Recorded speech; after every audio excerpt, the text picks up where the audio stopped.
Chaque jour, Charles et Carole vous présentent la leçon de l'école du sabbat.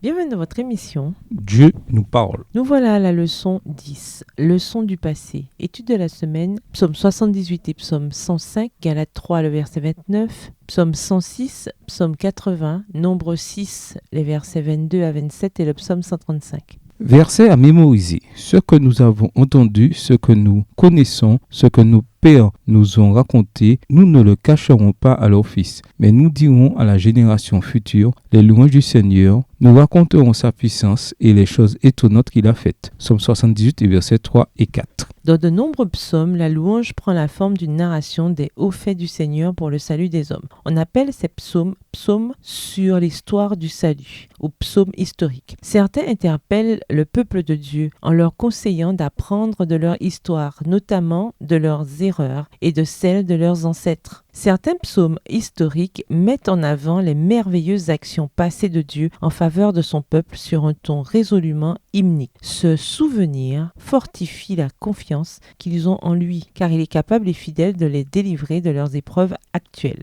Les psaumes historiques nous aident à voir nos vies comme faisant partie intégrante de l'histoire du peuple de Dieu et donc à revendiquer ce passé comme étant aussi le nôtre. Comme nous avons été adoptés dans la famille du peuple historique de Dieu par Christ, Romains 8, verset 15, Romains 9, versets 24 à 26, Galates 4, versets 6 et 7, l'héritage historique du peuple d'Israël d'autrefois est bien le récit de notre ascendance spirituelle. Par conséquent, nous pouvons et devons apprendre de leur passé qui est aussi le nôtre. L'objectif final est une prise de conscience. Chaque génération du peuple de Dieu joue un petit rôle, certes, mais un rôle néanmoins important dans le grand déroulé historique des desseins souverains de Dieu dans le cadre du grand conflit. Au revoir et à demain si Dieu veut. Dieu nous parle. Chaque jour, Charles et Carole vous présentent la leçon de l'école du sabbat.